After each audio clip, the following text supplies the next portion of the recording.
this whole flagless fleet that's being set up worldwide by Russia, China, the United States, any other trading giant out there, I imagine, is in this.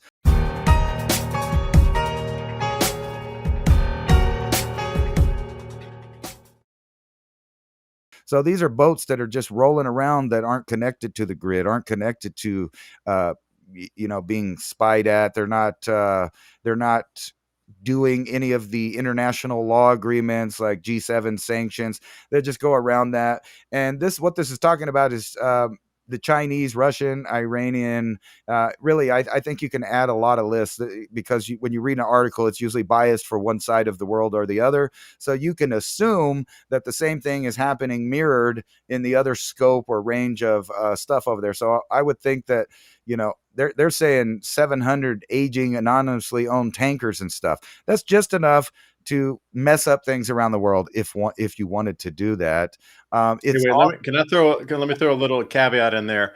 A lot of those are running up in the Arctic route too, outside U.S. Navy control. Just caveat for those who are interested.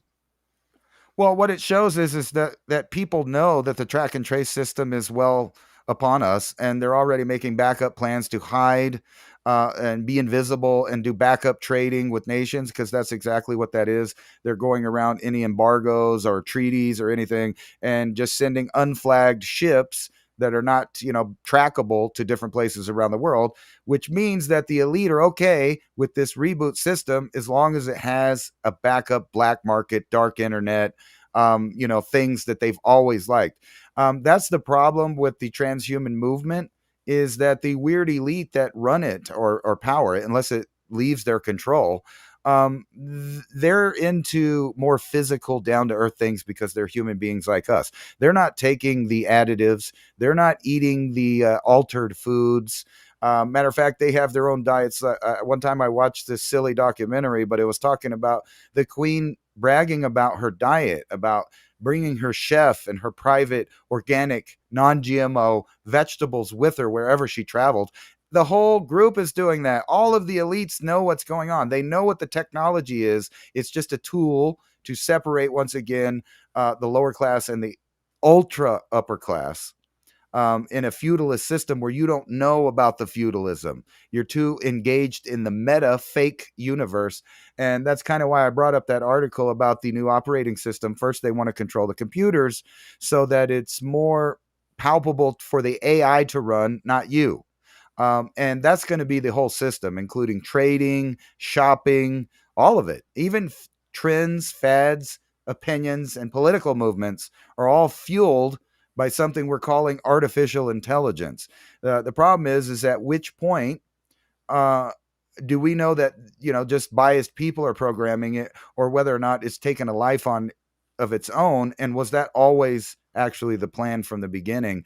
And we can go on and on. Some weird stuff's happening in the world. World War III is just like every day. It's right at the, how they have the clock of doomsday. Yeah, but nothing ever happens. Yeah, right. So we're like at perpetual, almost there.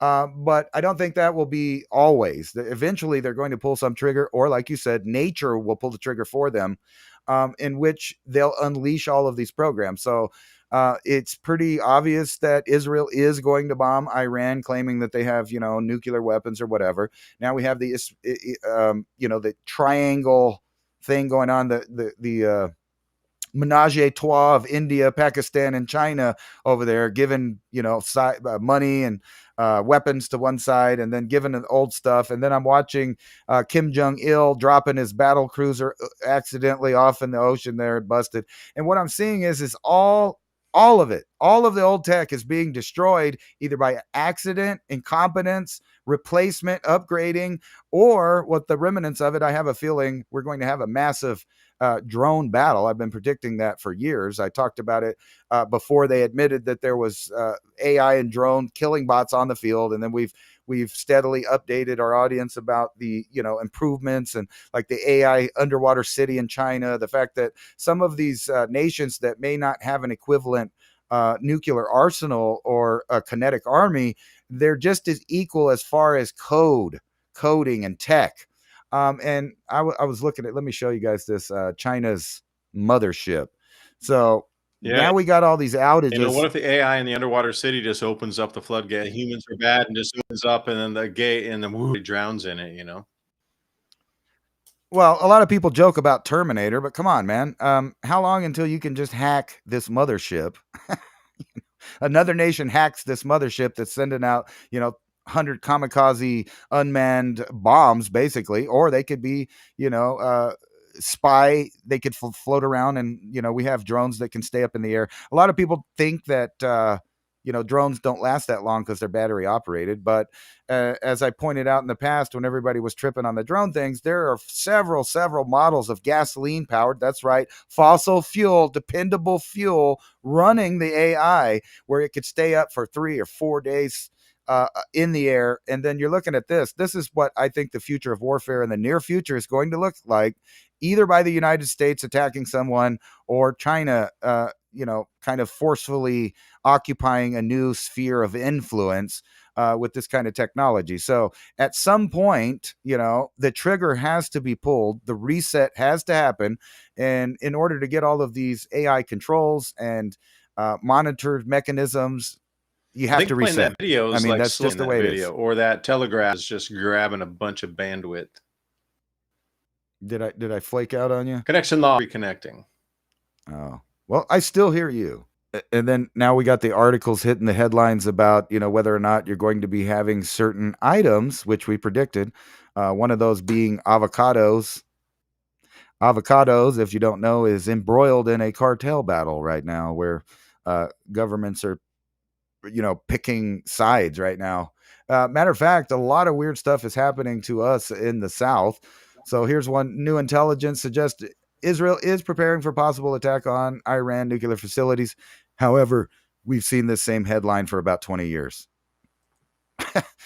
New, mass graves or death camps, as they call it in Mexico. And then, Is there anything as I told positive you on the guys news last week, ever, man? Is there anything positive on the news, or is no, always this? that's the point, right? That's the point. If it's not real life drama, it's manufactured drama. And the only way to actually escape that is, like for people like us, where we go out and garden or whatever, mess with your plants, or hang out with your family, disconnect, look at things that are real. Unfortunately, you have to deal with the real world, but that's kind of the point. They're moving our minds over to a fake sphere of influence, while they get to play around in the real world, behind the curtain. It's just like the greatest of the Wizard of Oz, except for we already know who's behind the curtain, or we think we do anyway. Yeah, I was Anyway, like David, looking David, through you're those. back and clear. Well, I like looking at those websites too, to watch at the travel destinations, just to look at some positivity of where some of these other nations feel that the hot travel destinations are to go to. So, like the UK publications, where would be a good place to travel? Because looking at the news headlines, it's all garbage and all just dark and destructive and everything. Like they want to take us down this direction by using the mind to create the darkness around the world, by using the human mind and the human domain to create that darkness for these power brokers here.